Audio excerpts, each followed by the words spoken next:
एक मजेशीर दृष्टांत सांगतो. नवीन लग्न झालं होतं. ज्ञानेश्वर महाराजांनी म्हटलंय, काही नाही ऐसी व्यवस्था कवणासी पा. नवीन लग्न झालं. आता नवीन लग्न झालं, मग नवऱ्याने सांगितलं, हे बघ, त्या आजूबाजूची इकडची काकू आणि इकडची दुसरी काकी आणि पलीकडच्या रमाबाई भयंकर खवट आहेत. आजपर्यंत त्याने एकाही मजल्यावरच्या आणि खालच्यावरच्या चाळीतल्याचा संसार नीट धड होऊन दिला नाही. काय सांगितलं? तेव्हा इथे मी तुमच्या तोंडावर असं सांगणं बरं दिसत नाही. माझी खात्री आहे की एवढं प्रवचन ऐकून हे दुर्गुण तुमच्यात नाहीत. ही माझी खात्री आहे म्हणून सांगतो. तेव्हा त्यांनी सांगितलं, हे बघ, इकडेही जायचं नाही इकडे जायचं नाही. तुला टी व्ही आणून दिलेला आहे, पुस्तकं लायब्ररीची आणून दिलेली आहेत. आपलं मी गेलो की वाचावं, टी व्ही बघावं, पण इकडेही जायचं नाही आणि कुणाचं ऐकायचं. माझ्याबद्दल सुद्धा काहीतरी सांगतील, माझ्या आईबद्दल सांगतील, माझ्या वडिलाबद्दल सांगतील, ऐकायचं नाही. म्हणली, वा, तुमचं कसं म्हणणार? झालं. आता आजूबाजूच्या काकू काही तयार, त्या याला कुळून पिलेल्या.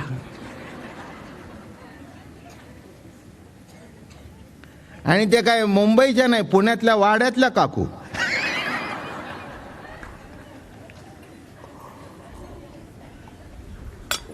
उगीच काय बोलल्यावर पाणी प्यावं जरा.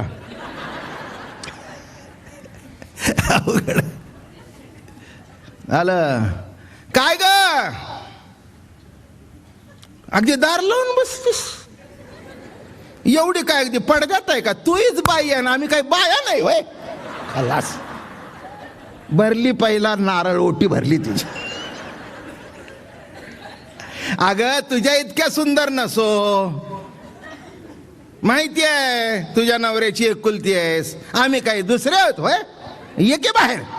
आता एवढा तिडा टाकल्यावरती काही घरात बसती होय? हा, ये. हा, बरं झालं आलीच बाहेर. 8 दिवस आम्ही वाट बघतोय, घरातून बाहेर पडी ना. तुझ्या नवऱ्याने शिकवलं असेल. अगं, आमच्याही नवरे आम्हाला असं शिकवत होते. म्हणून का आपलं जीवन असं दरवाजात आत काढायचं का? ये बाहेर. झालं, हळूहळू सुरू झालं. मग इकडचं वाटी तिकडे, तिकडची वाटी इकडे. मग कधी कधी ताकाचं विरजण, यांचं त्यांना, त्यांचं याना. मग कधी नारळ संपला, कधी तेल संपलं, इकडचं तिकडे, तिकडचं इकडे. सुरू झालं. नवरा अधूनमधून विचारायचा, आजूबाजूला जात नाहीस ना? छे, कारण याने शिकवलं होतं. तो तुला विचारेल, कधीही नवऱ्याशी खरं बोलायचं. काय बायकांना तात्या आनंद होतोय त्याला सांगितलं. त्या माझा रामकृष्ण हरी मंत्र विसरतील, पण या आयुष्यावर लक्षात ठेवतील. काय मंत्राचा? नवऱ्याशी कधीही खरं बोलायचं. बघा, त्यांनी हरी उचलला, जय जय रामकृष्ण. आमचं असंच प्रवचन चालतं, आनंद लुटत लुटत, हसत खेळत. माणसांना आनंद वाटतो, दुसरं काय घेऊन जायचंय? ते कुणाला ब्रह्मन मायान आत्मान साक्षी कुटस्थ कळलंय? कुणाला कळतं कुणाला नडलंय? जे सांगतात, तुम्हाला काल सांगितलं ना, त्यालाही कळत नाही ना ऐकणारलाही कळत नाही. पेंगत पेंगत बसतात, निघून जातात. आपल्या इथे पेंगायचा प्रश्नच नाही. माझा आनंद लुटावा. बौद्ध मत सांगतोय, काही नाही. झालं. मग तिने काय करायचं? सबंध दिवस फिरायचं इकडे, आणि नवरा यायच्या टायमाला दार लावून आत. बरोबर संध्याकाळी 6 वाजता आपली कडी-बिडी घातलेली, लगेच नट्टापिटा करून पोहे बिहे, मग काय कसं काय छान हवा, खुशच. त्याला काय पोह्याची बशी ठेवली? कधी शिरा ठेवला? शिरा म्हणजे ठेवला की आतमध्ये शिरला, त्याचं नाव शिरा.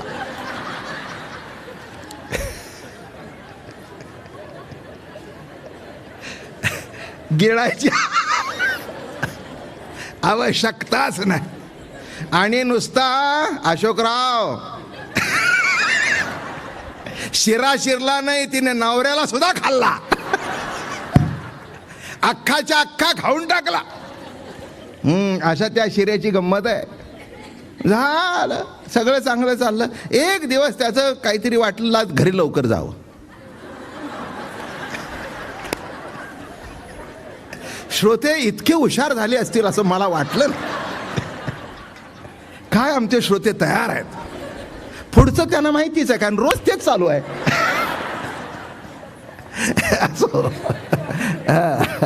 तेव्हा मधाधारी आला आणि या गच्चीतच उभ्या, इकडच्या दोन तिकडच्या दोन, हिला मध्ये घेतलेलं.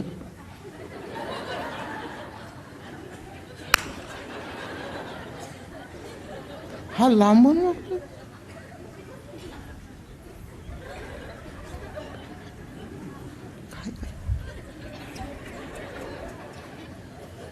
हा बघतोय. 5 मिनिटं त्याने खालून बघितलं, काय भानगड आहे. तितकंच तिचं लक्ष गेलं. आला घरात गेला. काय का म्हणले, कुठे काय. अगं तू नाही सहज तू कायला गेली होती. खोटं बोलू नकोस. काय बोलत होतीस. काही नाही, मी मुद्दा सोडलेला नाही, नीट लक्षात घ्या. काय बोलत होतीस. काही नाही, काही नाही. अगं म्हणाला मी 2 मिनिटं खाली उभा होतो, असं करत होती, असं करत होती, असं करत होती, असं करत. काही नाही वा.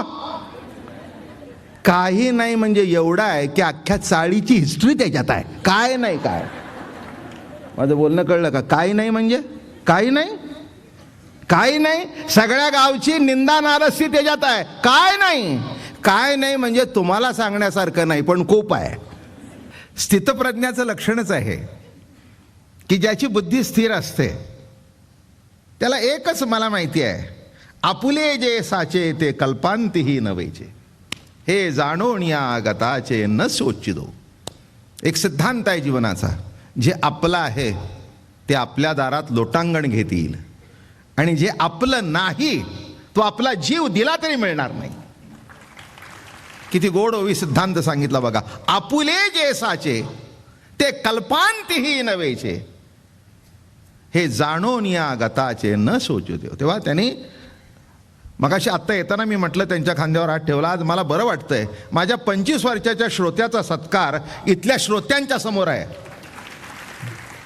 हे बघा, आजचा हा क्राऊड नाही, श्रोते आहेत. काय एखाद्या गल्लीमध्ये किंवा रस्त्यावर किंवा इतर समाज कोणी येतं. इथे आज जवळजवळ 21 दिवस काय योग आहे. गणपतीचा उत्सव आणि 21व्या दिवशी सत्कार. गणपतीला 21 मोदकाचाच प्रसाद असतो बरं का. 21 हा आकडा, 21 मोदकाचा प्रसाद. तसं आजच्या ह्या 21व्या दिवशी 21 आशीर्वाद देतो गणपती बाप्पाने. बरं का, एवढं त्यांना मोठं करावं की आम्हाला वारकऱ्यांना सुद्धा भूषण वाटावं. आणि खरंच काही वर्ष पंढरीच्या वारीमध्ये, आळंदीच्या वारीमध्ये, ज्ञानेश्वरीच्या कार्यक्रमामध्ये, अगदी तिथे कुठेही असलं तरी मला वाटतं आमच्या माईसाहेबांचा त्यांचा तर मंत्रालयातला संबंध, किती वेळा त्यांच्या रूममध्ये जाणं, बसणं, असा एक घरातल्या माणसाचा सत्कार घरातल्या माणसाच्या हातून होतोय. मग घरातल्याला नाही आनंद वाटणार. आणि पुढे सांगतो, इथेही सगळे एका घरातलेच आहेत नाही का. आज इतक्या दिवस न चुकता एवढी माणसं रोज येत आहेत. असं नाही की 1 दिवस आले, 2 दिवस आले. आणि असा 15 वर्ष चालू आहे सातत्याने. कधी हॉल रिकामा पडला नाही, कधी जागा, पाऊस असू दे, माशे सगळे सोयरे धायरे. आज जो सत्कार आहे ना, तो कोणाच्या आजची माहिती आहे का. ते माझे सोयरे सज्जन सांगाती, पाय आठविती विठोबाच्या. आन प्रभुपाल कृष्णजीने अर्जुनाला गीतेच्या माध्यमातून जीवन सुखमय होण्याचं महान तत्वज्ञान सांगितलं. पण ते तत्वज्ञान सर्वसामान्य माणसाच्या घराघरामध्ये पोचलं, झोपडीमध्ये पोचलं, राजवाड्यात पोचलं, चांगल्यांच्यापर्यंत पोचलं, ज्ञात्यांच्यापर्यंत पोचलं, अज्ञानांच्यापर्यंत पोचलं. पूर्वीचं तत्वज्ञान असं होतं, ज्ञात्यांनाच अधिकार होता ऐकायचा. त्यामुळे ज्ञाते ज्ञातेच राहिले आणि अज्ञानी अज्ञानीच राहिले. समाजातली दरी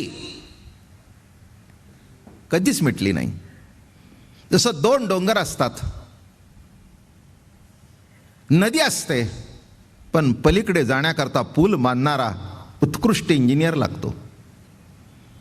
तसे या महाराष्ट्राला एक उत्कृष्ट इंजिनियर लाभला, ज्ञानराज. हो, असा बघा ब्रिटिशांच्या काळचे पूल आजपर्यंत आहेत. तसा हा जो पूल आहे तो चंद्र सूर्य आहे तिथपर्यंत राहणार आहे. हेच या पुलाचं वैशिष्ट्य आहे. कशा करता सांगितलं मी हे? हा आता ओंकार रूप गणपती, वैदिक गणपती सर्वसामान्य माणसाच्या घरात कसा जाणार? एक महत्वाचा भाग सांगतो. सर्वसामान्य माणसाला वेदाचा अधिकारच नाही, तर वेदांत ऐकतो कुठून? नाही का? एकाने मला म्हटलं, महाराज काय याच्यातलं? म्हटलं आम्हाला काही कळत नाही आहे, आम्ही काय वेदावर रुसलो नाही, पण हे वेद आमच्यावर रुसला.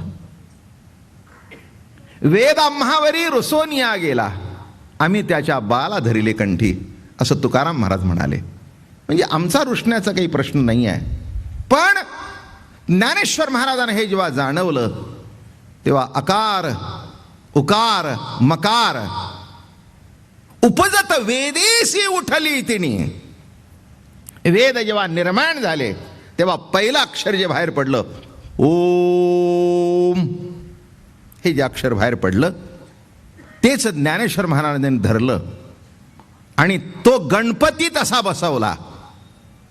कशामध्ये? ओंकारामध्ये.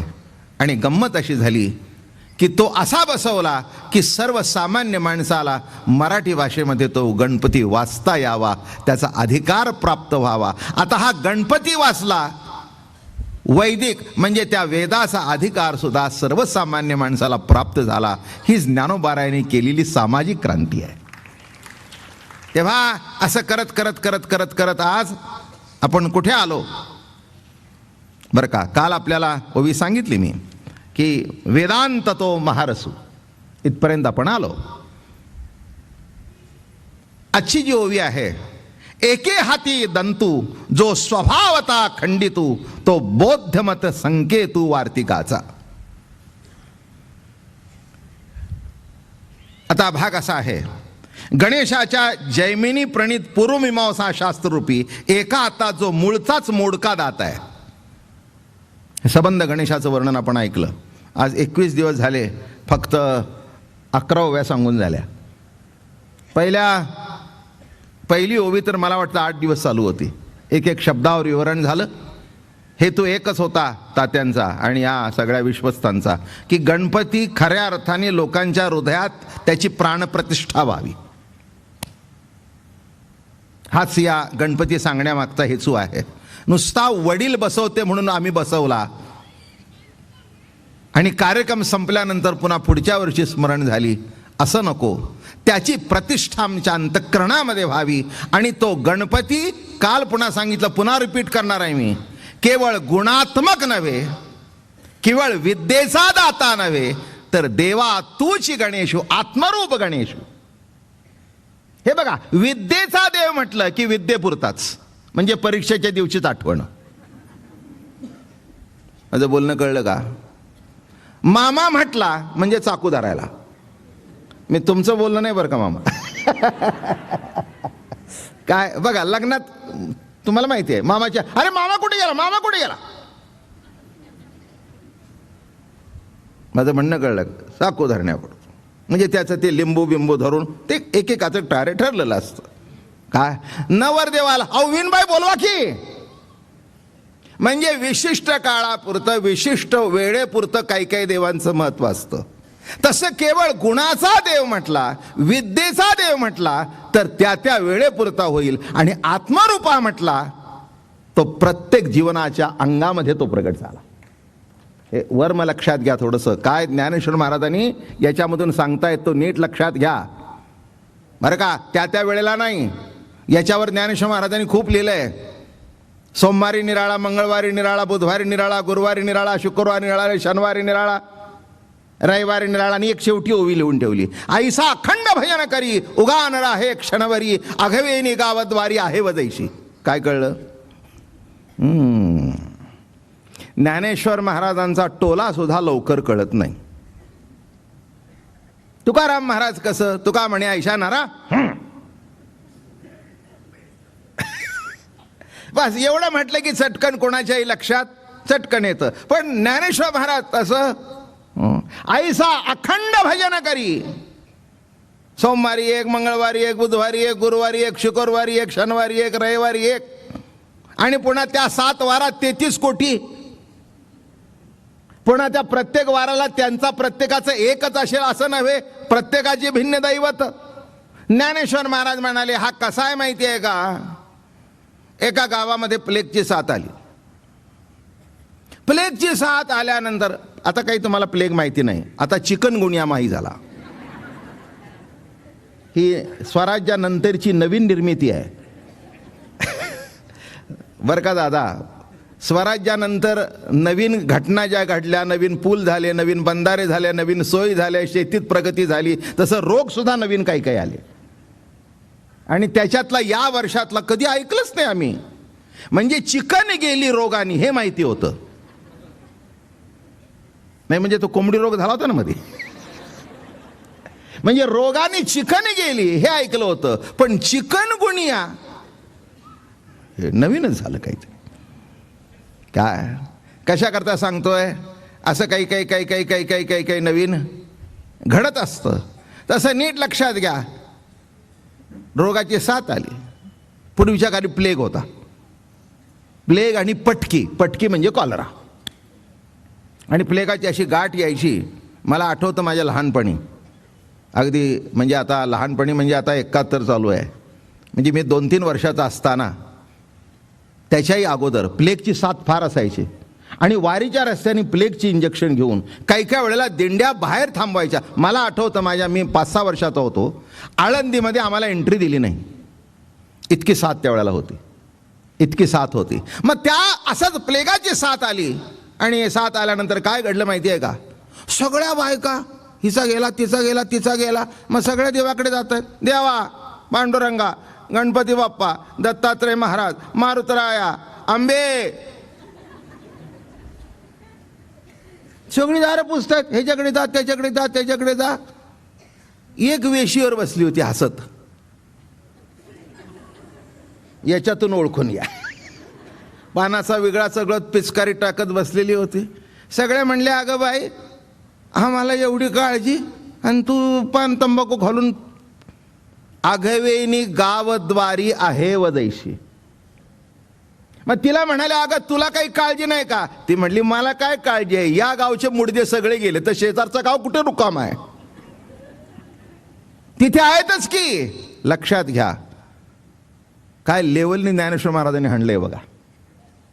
याचा अर्थ काय की मुळात देवाचं रूप कळलं पण देवाचं स्वरूप कळलं नाही. आणि या संपूर्ण जवळजवळ 19-20 वयामधून गजाननाचं मूळ स्वरूप काय आहे हे कळल्यानंतर मग तो अमक्या वाराचा का तमक्या वाराचा हे माझ्याकडे काही प्रश्न नाही. मंगळवारीच फक्त गणपती, सोमवारी का नाही?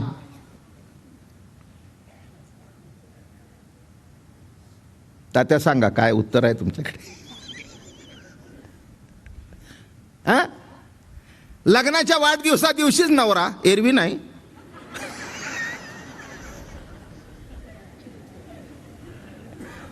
काय लग्नाच्या वाढदिवसा दिवशी केक बिक आणला, म्हणलं आमच्या बायकोनी केक आणला, पुन्हा वर्षभर बघितलं नाही. तसं वाराचा देव आहे का? ज्ञानेश्वर महाराज एका ठिकाणी म्हणाले, 7ही वाराचे दिवस एकियाची सूर्ये, तैसे सर्वात्मकपणे माझी येणी श्रीराजे. 7 दिवस आहेत पण सूर्य एक आहे. असं आहे का? वार भिन्न. अहो वारांची नावं सुद्धा आम्ही ठेवली, रविवार, सोमवार, बरं का. हे जे आता महिने आहेत ना आपल्याकडे, आपले मराठी महिने बरं का, चैत्र वैशाख इंग्रजीमध्ये आहेत ना, ते सगळं त्या रोम मधून आलेलं आहे. जुलियस सीझर म्हणजे जुलै, ऑगस्टस म्हणजे ऑगस्ट, ही सगळी जी रोमन तिथली नावं आहे ती, मे, जून, हे सगळे तिथे राजे होऊन गेले, त्यांची नावं आली. मग आता मला सांगा, इथे कसं आहे, कोणीही काही महिना ठेवू दे, वार बदलू दे, महिना 28 असू दे, 29 असू दे, 30 असू दे, 31 असू दे, 365 दिवसाचं वर्ष असू दे, नाही त्याच्या 1000 दिवसाचा असू दे, पण माझी येणे जो श्रीराजे आहे त्याच्यात कधी बदल होणार नाही. तेव्हा इथे जो गणपतीचं वर्णन आहे, काल रोज सांगतोय कशा करता, की देवाचं स्वरूप समजून घ्या, आत्मस्वरूप हे गृहीत धरलं. मग त्या आत्मस्वरूपाला कोणत्या रूपात नटवावं, कोणत्या रूपात नटवावं, कसं नटवावं, हे त्याच्यातलं वर्म इथे दाखवतायत. आणि म्हणून मंगल करायचं म्हणजे गणपती पाहिजे. मग इथला गणपती जो मांडला तो सुद्धा कोणत्या स्वरूपात मांडला, त्यांनी आपल्या आध्यात्मिक दृष्टिकोनातून गणपती मांडला. आणि मग इथे आता वर्णन करता करता आपण काल वेदांत ऐकला बरं का. हो, न्यायी मत आहेत, वैशेषिक, न्याय, सांख्य, योग, पूर्व मीमांसा, उत्तर मीमांसा, नामेश्वर दर्शन बरं का. पुष्कळशा लोकांना आपल्याला त्यातलं काही कळत नाही आणि त्याच्यापासून नडलंही नाही, ही वस्तुस्थिती आहे. मी आहे ते स्पष्ट सांगणारा, मला जास्ती काही कळत नाही. मला एवढंच कळलं की एक पांडुरंग कळला, माऊली ज्ञानोबा तुकोबा कळले, काय नव्हे केले का चिंतिता विठ्ठले. पुष्कळ झालं. तात्या, या गर्दीमध्ये एखादी बाई बसलेली आहे, तिला या गर्दीतला एकही माणूस ओळखीचा नाही, पण नवरा ओळखीचा आहे, खूप झाले की तिला.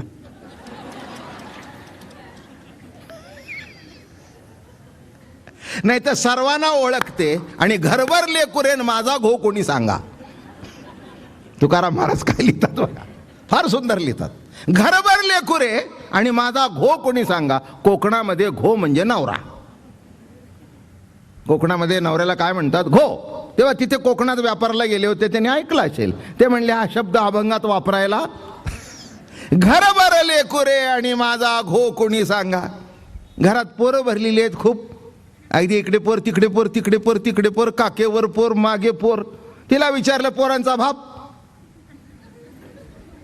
तसं कळलं का, नखापासून ईश्वरी सत्ता आहे पण मला माहिती नाही म्हणतो. तुका म्हणे कैसे आंधळे हे जन, आंधळे हे जन. त्याच्याकरता मूळ एक स्वरूप कळलं की रूपात काहीही बदल झाला तरी काही फरक पडत नाही बरं का. आपल्याला मूलभूत तत्व माहिती पाहिजे. एक माणूस, तुम्हाला गंमत सांगतो, बालगंधर्वाच्या काळामध्ये बालगंधर्व कधी रुक्मिणी होत होते, कधी सिंधू होत होते बरं का. पुढे पुढे अर्जुन झाले, पार्ट बदलले, पण सगळ्यांना माहिती होतं नारायणराव बरं का. माझं बोलणं कळलं का दादा? नारायणराव. काय सिंधू, नारायणराव. म्हणजे वेश जरी बदलला तरी त्यातला नारायणराव ज्यांना कळला त्यांच्या वृत्तीत फरक पडला नाही. निघताना म्हणायचे काय नारायणरावने असं काम केलं. तसं मला एकच सांगायचं आहे, किती पार्ट बदलू दे पण तुमच्यातला नारायण तुम्हाला कळू दे, एवढ्याकरता प्रवचन आहे ते. काय इथे नारायण म्हणण्याने काही बदल होत नाही, गजानन म्हणण्याने काही बदल होत नाही, विठ्ठल म्हणण्याने काही म्हणून बदल होत नाही. कारण मूळचं स्वरूप जे आहे त्या स्वरूपात काहीही फरक होत नाही. म्हणून देवा आत्मरूपा गणेशू हा सिद्धांत मांडला. आणि इथे सांगताना आता काय काय त्याच्या हातात आहे. काल आपण तर्क ऐकला बरं का, नीतीचा अंकुश ऐकला, हे सगळं आपण काल ऐकलं. आता आज काय, एके हाती दंतू स्वभावता खंडितू. एका हातात मूळचाच मोडका दात आहे. त्याचा अर्थ असा आहे की मीमांसांचं जे वार्तिक मत आहे, बौद्ध मत, ह्याचे 2-3 भाग आहे, मी महत्वाचा भाग तेवढा सांगतो. तो स्वभावता खंडित आहे. काही काहींचं म्हणणं असं असतं की बोलता बोलताच ते खंडित होतं, त्याला तर खंडन करण्याची काही आवश्यकता. म्हणजे काही काही माणसांचं बोलणं इतकं खोटं असतं की ते खोटं ठरवायची सुद्धा गरज नाही. तो साहेबा पुढे आला की नाही की तो ठरवून जातो खोटं बोलायला पाहिजे म्हणून. तुमचा अनुभव असेल बघा. मग तो कारखान्यात पण बोलता बोलता इतकं घाबरते की ते साहेबाला म्हणावंच लागत नाही खोटं बोलतेस तू. म्हणला साहेब तुम्ही आता ओळखलंच आहे, बरं जा करून ये. काय स्वभावता खंडितो. आला का लक्षात? काही काय बोलणे तसे इथे हे बघा, जो खंडित दात आहे त्याच्याबद्दल असा आहे, परशुरामाशी झालेल्या युद्धात गजाननाचा एक दात तुटला अशी एक ब्रह्मवैवर्त पुराणात कथा आहे. ही एक झाली. दुसरं, गणपतीच्या पुरुषाने गजराजाचा दात तुटला व तोच तुटलेला दात गणपतीने विजय चिन्ह अथवा बिरुद म्हणून आपल्या हातात धारण केला. आपल्या हातात तो दात धारण केला. अशा या कथा आहेत. पण बौद्ध मत संकेतू वार्तिकाचा एक आता भाग असा आहे, बुद्धीच्या माध्यमातून निर्माण झालेलं शास्त्र. बुद्धीच्या माध्यमातून जे शास्त्र निर्माण होतं ते वेदाला मानत नाहीत. आता माझं प्रवचन आहे, जरी त्याला बुद्धीची जोड असली तरी प्रमाण ज्ञानोबा तुकोबाच्या वचनाची आहे. म्हणजे केवळ बुद्धी तिथे वापरलेली नाही. म्हणजे बुद्धी माझी आहे, पण प्राधान्य कशाला आहे? माऊलींच्या वचनाला, तुकाराम महाराजांच्या वचनाला, नाथांच्या वचनाला, नामदेवरायांच्या वचनाला, संत वचनांच्या आधारे केलेलं प्रवचन. तसं इथे कसं आहे, स्वभावता खंडितू, कारण त्यांनी बुद्धी प्रामाण्य, बुद्धीच्या आधाराने मांडलेला हा जो वाद आहे, ते म्हणाले ते मानत नाही, आम्ही मानत नाही. हा एक दुसरा भाग झाला. पुष्कळ याच्यामध्ये चर्चा आहे. बुद्धीने ठरवलेलं आत्मस्वरूपाचा विचार, बौद्धांचे मत, या दोन्ही कोणत्याही तरी घेतलं तरी त्यातील अपूर्णता सिद्ध होते. एक महत्वाचा वाद सांगतो, जास्ती काही डिटेल सांगत नाही. गौतम बुद्धाने, हा एक दुसरा भाग आहे, शून्यवाद मांडला. कोणचा वाद मांडला? शून्य. आता एक महत्वाचा भाग सांगतो. शून्यवाद म्हणजे काय? सर्व क्षणिक आहे, सर्व दुःखमय आहे, सर्व सलक्षण आहे आणि सर्व शून्य आहे. आता सर्व शून्य आहे सांगणारा तरी आहे ना, म्हणजे शून्य आहे का? शून्य जई दावावे झाले तरी बिंदुले एक केले, आणि अद्वैत जई सांगावे झाले तरी द्वैत कीजे. लक्षात घ्या आता काय सांगतोय ते. काय सांगितलं? शून्य. शून्य म्हटलं तुम्ही, शून्यवाद म्हटलं, हे सगळं जगात शून्य आहे. शून्य आहे म्हणजे अरे शून्य हे कळलं कुणाला? मग ज्याला कळलं तो आहेच ना. हे गमतीने सांगत असतो. एका दुकानामध्ये एक मनुष्य गेला, खातं होतं तिथे. मग त्यांनी सांगितलं का या शेठजी या. अहो काय म्हणाले, आता खातं चुकते करायचं आहे म्हणून आलो आहे. आमच्या मंडळीने काय काय केलंय काय नाही त्या घेऊन जातात खात्यावरून, बघा काढा. नाही म्हणाले, काही नाही तसं काही नाही, घेतलं होतं पण मागच्या महिन्यातच चुकतं केलं. आता तुमची बाकी शून्य आहे, तुमची बाकी शून्य आहे. मग शून्य आहे बाकी हे सांगताना म्हणजे होती हे दाखवतं ना. म्हणजे शून्य या शब्दाने म्हणजे शून्याला सुद्धा मला वाटतं अल्जेब्रामध्ये त्यालाही काहीतरी व्हॅल्यू आहे, त्यालाही काहीतरी. म्हणून शून्य जरी दावावे झाले नाही ऐसी व्यवस्था कवणासी पा. नाही म्हणजे काय नाही, याच्यावर खूप रंगवतो विषय. मी थोडक्यात सांगतो, एक मजेशीर दृष्टांत सांगतो. नवीन लग्न झालं होतं. ज्ञानेश्वर महाराजांनी म्हटलंय काही नाही ऐसी व्यवस्था कवणासी पा. नवीन लग्न झालेलं. आता नवीन लग्न झालं, मग नवऱ्याने सांगितलं, हे बघ त्या आजूबाजूची इकडची काकू आणि इकडची दुसरी काकी आणि पलीकडच्या रमाबाई भयंकर खवट आहेत. आजपर्यंत त्याने एकाही मजल्यावरच्या खालच्यावरच्या चाळीतल्याचा संसार नीट धड होऊन दिला नाही. काय सांगितलं? तेव्हा इथे मी तुमच्या तोंडावर असं सांगणं बरं दिसत नाही. माझी खात्री आहे की एवढं प्रवचन ऐकून हे दुर्गुण तुमच्यात नाहीत, ही माझी खात्री आहे म्हणून सांगतो. तेव्हा त्यांनी सांगितलं, हे बघ इकडेही जायचं नाही इकडे जायचं नाही. तुला टी व्ही आणून दिलेला आहे, पुस्तकं लायब्ररीची आणून दिलेली आहेत. आपलं मी गेलो की वाचावं, टी व्ही बघावं, पण इकडेही जायचं नाही आणि कुणाचं ऐकायचं. माझ्याबद्दल सुद्धा काहीतरी सांगतील, माझ्या आईबद्दल सांगतील, माझ्या वडिलाबद्दल सांगतील, ऐकायचं नाही. म्हणली वा, तुमचं कसं म्हणणार. झालं. आता आजूबाजूच्या काकू काही तयार, त्या याला कोळून पिलेल्या.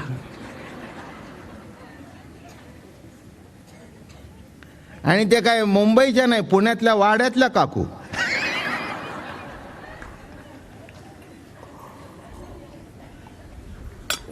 उगीच काय बोलल्यावर पाणी प्यावं जरा. अवघड आलं. काय ग, अगदी दार लावून बसतीस, एवढी काय अगदी पडद्यात आहे का? तूच बाई आहे ना, आम्ही काय बाया नाही होय. खलास. भरली पहिला नारळ, ओटी भरली तुझी. अगं तुझ्या इतक्या सुंदर नसो, माहिती आहे तुझ्या नवऱ्याची एकुलती आहेस, आम्ही काही दुसरे आहोत होय. ये की बाहेर. आता एवढा तिडा टाकल्यावरती काही घरात बसती होय. हा ये. हा बरं झालं आलीच बाहेर. 8 दिवस आम्ही वाट बघतोय, घरातून बाहेर पडी ना. तुझ्या नवऱ्याने शिकवलं असेल. अगं आमच्याही नवरे आम्हाला असं शिकवत होते. म्हणून का आपलं जीवन असं दरवाजात आत काढायचं का? ये बाहेर. झालं, हळूहळू सुरू झालं. मग इकडचं वाटी तिकडे, तिकडची वाटी इकडे. मग कधी कधी ताकाचं विरजण, यांचं त्यांना, त्यांचं याना. मग कधी नारळ संपला, कधी तेल संपलं, इकडचं तिकडे, तिकडचं इकडे सुरू झालं. नवरा अधूनमधून विचारायचा, आजूबाजूला जात नाहीस ना? छे, कारण याने शिकवलं तो तुला विचारेल कधीही नवऱ्याशी खरं बोलायचं. काय बायकांना तात्या आनंद होतोय त्याला सांगितलं. त्या माझा रामकृष्ण हरी मंत्र विसरतील, पण या आयुष्यावर लक्षात ठेवतील. काय मंत्राचा? नवऱ्याशी कधीही खरं बोलायचं. बघा त्यांनी हरी उचलला, जय जय रामकृष्ण. आमचं असंच प्रवचन चालतं, आनंद लुटत लुटत, हसत खेळत. माणसांना आनंद वाटतो, दुसरं काय घेऊन जायचंय. ते कुणाला ब्रह्मन मायान आत्मान साक्षी कुटस्थ कळलंय. कुणाला कळतं कुणाला नडलंय. जे सांगतात, तुम्हाला काल सांगितलं ना, त्यालाही कळत नाही ना ऐकणारलाही कळत नाही. पेंगत पेंगत बसतात, निघून जातात. आपल्या इथे पेंगायचा प्रश्नच नाही. माझा आनंद लुटावा, बौद्ध मत सांगतोय, काही नाही. झालं. मग तिने काय करायचं? सबंध दिवस फिरायचं इकडे, आणि नवरा यायच्या टायमाला दार लावून आत. बरोबर संध्याकाळी 6 वाजता आपली कडी बिडी घातलेली, लगेच नट्टापिटा करून पोहे बिहे, मग काय कसं काय छान हवा, खुशच. त्याला काय पोह्याची बशी ठेवली. कधी शिरा ठेवला. शिरा म्हणजे ठेवला की आतमध्ये शिरला, त्याचं नाव शिरा.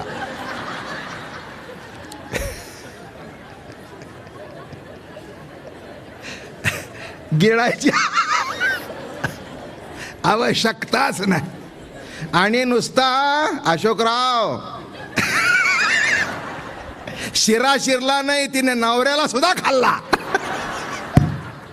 अख्खाच्या अख्खा खाऊन टाकला. अशा त्या शिऱ्याची गंमत आहे. झालं, सगळं चांगलं चाललं. एक दिवस त्याचं काहीतरी वाटलं घरी लवकर जावं. श्रोते इतके हुशार झाले असतील असं मला वाटलं. काय आमचे श्रोते तयार आहेत. पुढचं त्यांना माहितीच आहे, कारण रोज तेच चालू आहे. असो. तेव्हा मधाधारी आला आणि या गच्चीतच उभ्या, इकडच्या 2 तिकडच्या 2, हिला मध्ये घेतलेलं.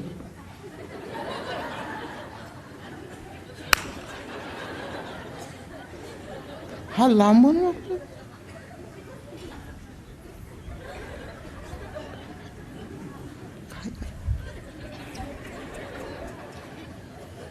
हा बघतोय. 5 मिनिटं त्याने खालून बघितलं, काय भानगड आहे.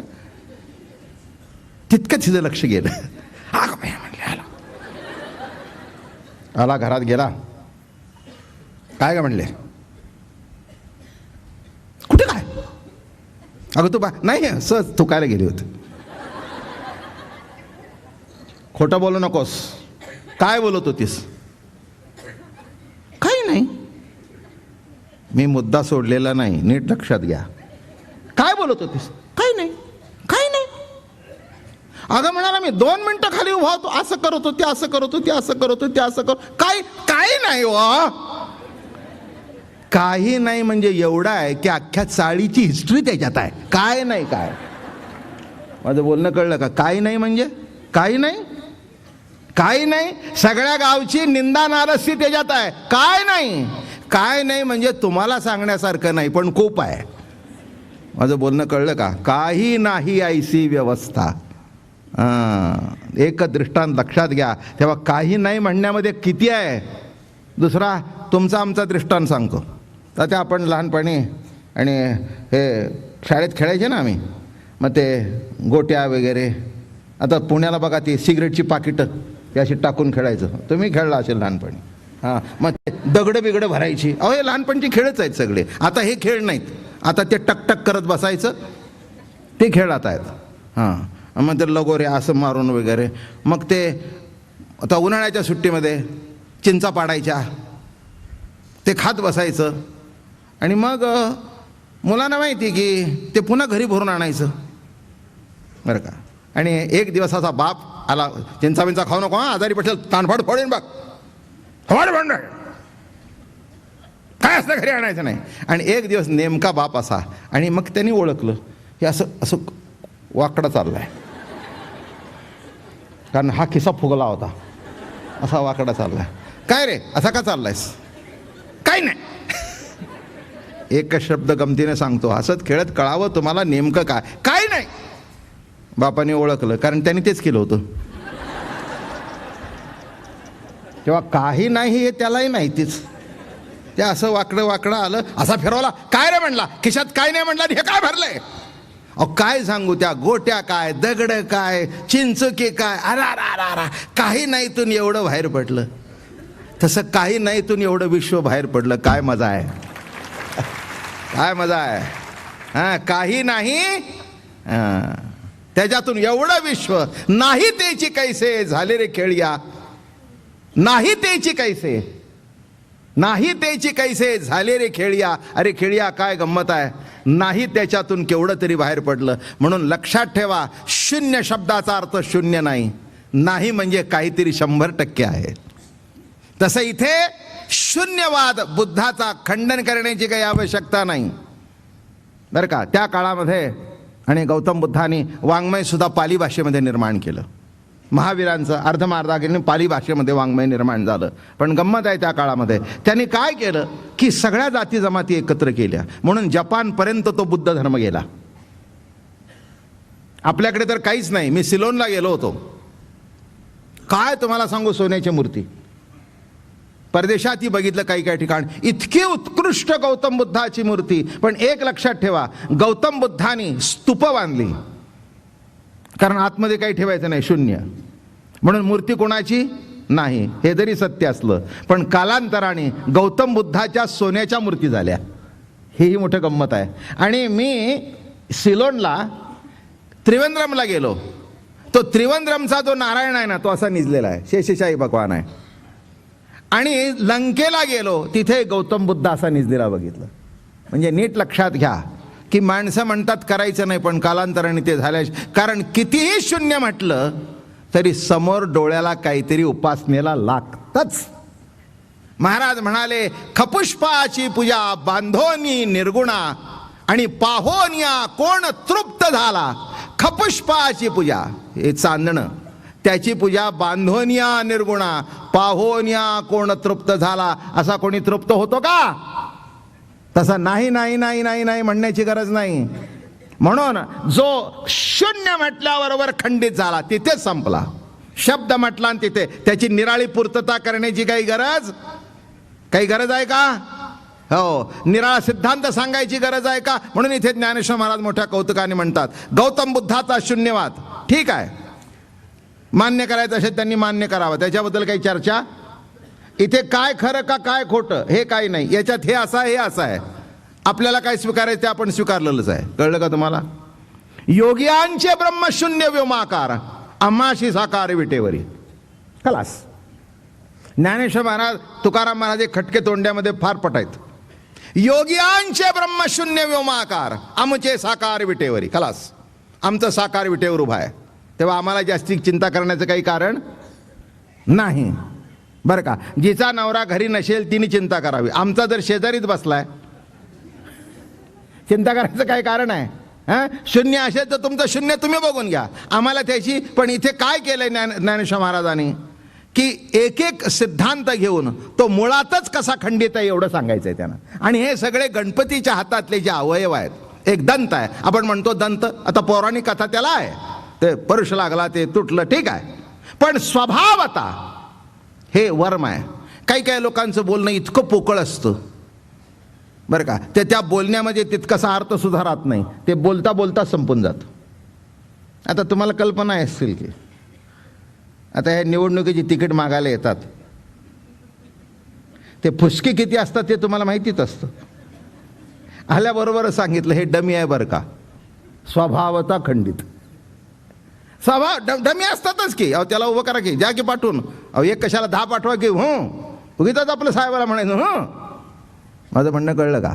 म्हणजे तो उभा राहणारा नसतो, त्याची निवडून यायची ऐपत नसते, 2-3 कोटी खर्च करण्याची ऐपत नसते, काम नसतं, पण उगीच रांगेत उभं राहिले. मग रांगेत उभं ज्यांना माहिती असेल ते म्हणतात ते उगीच आपलं. काय सांगितलं? स्वभावता खंडित.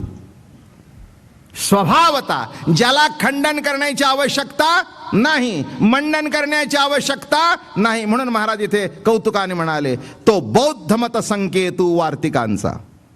म्हणून योगाचार हे क्षणिक विज्ञानवादी असून ते क्षणिक विज्ञानालाच बुद्धीलाच आत्मा मानतात. ज्याप्रमाणे स्वप्नात बुद्धीचे सर्व पदार्थ आकार चरते, त्याप्रमाणे जागृती ती बुद्धीच्या अंतर. आता काही नाही, असं मांडलं तसं मांडलं, काय एवढं डिटेल ऐकायची गरज नाही बरं का. मला एकच माहिती आहे, बुद्धीचे वैभव अन्य नाही तुझे, आणि एका केशवराजे सकळ सिद्धी. खलास. बुद्धीचं वैभव कशात आहे? कशात आहे बुद्धीचं वैभव? एका केशवराजे सकळ सिद्धी. एकच मागे उभी सांगितली होती, आता सांगतो. ईश्वरा वाचोनी काही जे आणि के एक लाणी नाही, ते एकची बुद्धी पायी अर्जुना जगी. एरते दुर्मती. संपलं. खरी बुद्धी जर कोणची असेल तर एकमेव बुद्धी आहे. म्हणून सर्व शून्य आहे असं म्हणून जमत नाही. सर्व शून्य आहे. काय कळलं? काय म्हणतो तो? सर्व शून्य आहे. आता हा सर्व शब्द कुणाला लागू पडला? माझं म्हणणं लक्षात आलं का?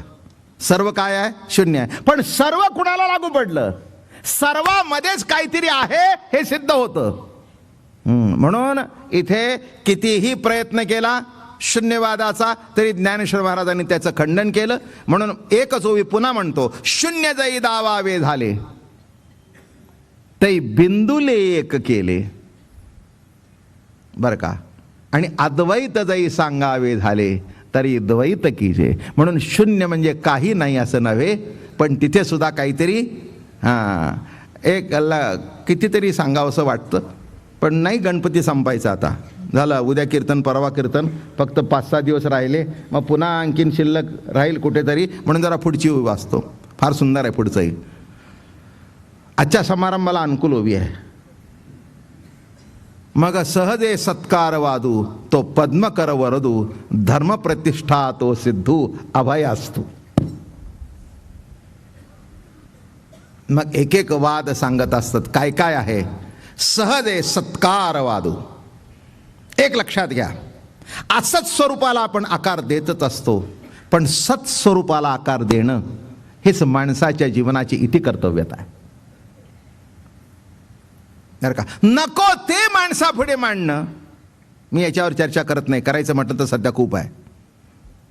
नको ते सांगितलं जातं, नको त्याच्याबद्दल बोललं जातं, नको ते दाखवलं जातं, आणि जे पाहिजे आहे ते दाखवलंच जात नाही आणि त्याच्याबद्दल सांगितलंही जात नाही. सध्या जगाची रीत अशी आहे बरं का. असंच आहे. कोणी चांगलं करू दे, त्याच्याबद्दल एक वाक्य कोणी बोलणार नाही, पण आयुष्यात एक चूक घडू दे, ती चूक धरूनच माणसं उघडत बसतील. हा जगताचा नियम आहे. आणि संत चांगलं काय केलं याचा विचार करतात. एक चूक असेल तर ती काढून बाजूला फेकून देतात. पुष्कळ झालं. याचा साधुत्व म्हणतात, याला संत म्हणतात. संतांनी जर चुकीचा विचार केला असता तर एवढा बहुजन समाजाचा उद्धार झाला नसता. कारण सर्व योनीचा अर्थ करताना या बाकीच्या वैश्य क्षत्रिय वैश्य शूद्र बाकीच्या हा पाप योनी असं म्हटलंय. शंकराचार्याने तिथे सुद्धा पाप योनी नाव दिलंय. ज्ञानेश्वर महाराज म्हणाले तसा पाप योनी नाही. मूर्ख जैसे का दगड, कोण पाप योनी? जो मला ओळखत नाही तो पाप योनी. अहो कुठच्या कुठे ज्ञानेश्वरी. या कुळात जन्म झाला म्हणजे पाप योनी. लक्षात आलं का? इथे जन्माला आला, मी डिटेल सांगत नाही, नावही घेत नाही. इथे जन्माला आला पुण्यकुळामध्ये, इथे जन्माला आला पाप कुळामध्ये. ज्ञानेश्वर महाराज मला म्हणाले मला माहिती नाही पाप योनी कोणची. कुठेही जन्माला येऊ दे, ब्राह्मण असू दे, क्षत्रिय असू दे, वैश्य असू दे, शूद्र असू दे, गरीब असू दे, श्रीमंत असू दे, चांगला असू दे, वाईट असू दे, जो मला ओळखत नाही ती पाप योनी. कुठच्या कुठे लेवल हो, कुठच्या कुठे. म्हणून ज्ञानेश्वरी नीट वाचा, ज्ञानेश्वरीतले अर्थ समजून घ्या. हां, त्याच्याकरता थोडीशी बुद्धीची गरज पडेल. आणि नाही कळलं तरी हरकत नाही. माझी माऊली म्हणान बिलगा पुष्कळ झालं तरी कळलं. काय त्या एकाला आईवर लेख लिहिता आला नाही, पण आपली आई कळली, पुष्कळ झालं ना. काय आवश्यकता आहे? एका बेट्याने बेट्या शब्द वापरतो मुद्दाम, तुमच्या गल्लीतला मुद्दाम शब्द वापरला जाणून. आईवर निबंध लिहित होता, पण आईला वर्षातून एकदा सुद्धा भेटत नव्हता. काय करता त्या निबंधाला आणि काय करता त्या प्रबंधाला? एक मूल लहान होतं, त्याला आई लिहिता येत नव्हती, पण आईला सोडून राहत नव्हता. काय मजा आहे. म्हणून वारकरी संप्रदायाला जास्ती काही कळत नाही, पण आईला सोडून जो नाही, पांडुरंगाला सोडून जो नाही, श्रीहरीला सोडून जो नाही, त्याला धरून त्याच्या भोवती हात धरून राहतो, त्याच्या भोवती फिरतो, तोच वारकरी संप्रदाय. हेच वर्म लक्षात घ्या, म्हणजे कळेल मी काय सांगतोय तो. म्हणून असत स्वरूपाला आकार देणं फार सोपं आहे, पण सत स्वरूपाला आकार देणं अवघड आहे. हो, हे वर्म आहे त्यातलं. चांगली गोष्ट घडवणं, एक सांगू का, स्वयंपाक बिघडवणं फार सोपं, चांगलं करणं फार मेहनतीचं. हे तुम्हाला कळलंच असेल नाही का? बिघडवण्याकरता काय लागतं? काहीच लागत नाही, नाही का? जरा हिने मीठ टाकलं त्याच्यापेक्षा तुम्ही टाकलं बिघडलं, तिखट डबल टाकलं बिघडलं. पण नीट नेटकं होण्याकरता त्या बाईला किती कष्ट पडतात. एका सुंदर अक्षर लिखाण करण्याकरता, वेळ फाडण्याकरता 1 सेकंद लागत नाही. तसा सत्स्वर मुलं घडवण्याकरता वेळ लागतो. घडवली मुलं केव्हा बिघडतात ते तुमचं तुम्हालाही कळत नाही. मला मोठं आश्चर्य वाटतं, आयुष्यभर मुलांनी आपल्याकरता जावं आणि 2 मित्र भेटावे, आणि मग कालांतरानं आपणच त्याला नको वाटतो आणि मित्र पाहिजे वाटतात. काय जगत अशी लीला आघात आहे. आणि मग पुढे तो असं म्हणतो की बाबा माझा मित्र असं म्हणत होता, जरा गप्प बसा ना. You don't know what is life at present. अरे लाईफ तरी आहे का? उडाडणं, भरकटणं, खाणं पिणं, बरं का, आणि पिऊन तर होऊन वाटेल तसं वागणं, हेच काही जीवन आहे का? हे काही जीवन आहे का? लक्षात ठेवा, सत्कार सत्कार वादू. अजून एक शब्दाचा अर्थ आहे, सत्स्वरूपाची ओळख ज्याच्यातून होते. शब्द कसा आहे? सच्चिदानंद. सत, सत्स्वरूपाची ओळख ज्याला होते आणि ज्याच्यातून होते तो सत्कारवाद.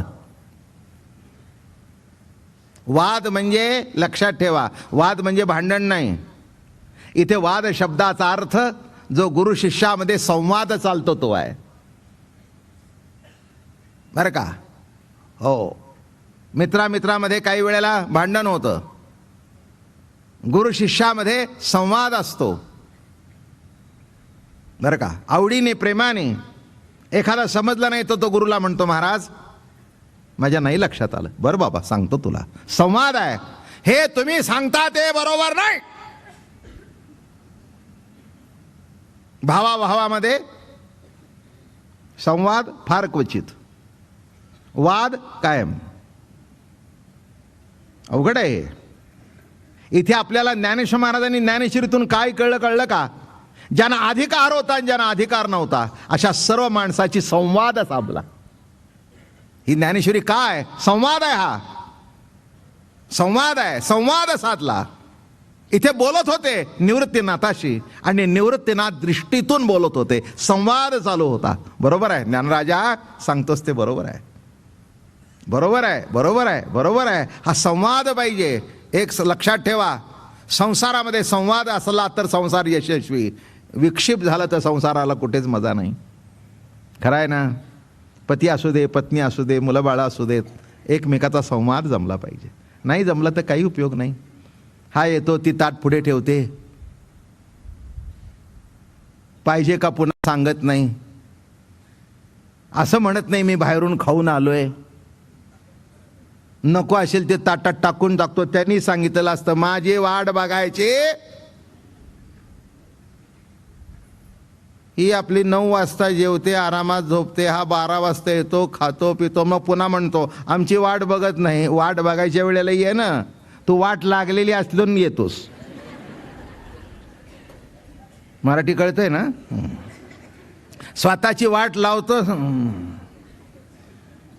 आता ज्या वेळेला अशा वेळेला येतोस आणि अशा अवस्थेला येतोस की तुला तुझी बायको ओळखत नाही, तुझी मुलगंही ओळखत नाही. कसा संत संसारातला हे काय सत्कारवाद आहे का? माझा सत्कारवाद फक्त ज्ञानेश्वरीत राहू नये, घराघरात जावा.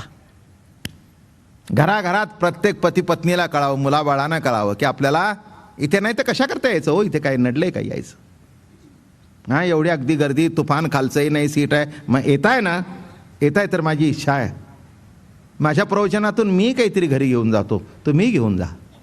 ज्ञानेश्वरी असा आहे की शेवटच्या श्वासापर्यंत प्रत्येकाने घरामध्ये घेऊन जाण्यासारखा एक एक शब्द आहे. असं नाही की हे वाचलं कळलं नाही आहे. प्रत्येक दिवशी काही नाही काहीतरी आपण घरी घेऊन जावं. म्हणून इथे ज्ञानेश्वर महाराज म्हणतात मग सहज आहे. बौद्ध मत संकेतू वार्तिकाचा आता मग सहज आहे शब्द कसा वापरला? सहज आहे. हे आता खंडन झालं, मंडन झालं. सहज आहे सत्कार. आणि सहज असतं तेच मजेशीर असतं. ओढून ताडून आशीर्वाद दिलेला जमत नाही बरं का. आता एखादी सून पटली नाही तरी सासू ती दिवाळीला पाया पडल्या. आता काय आहे आशीर्वाद आहे का? सकाळीच म्हणली होती तुझं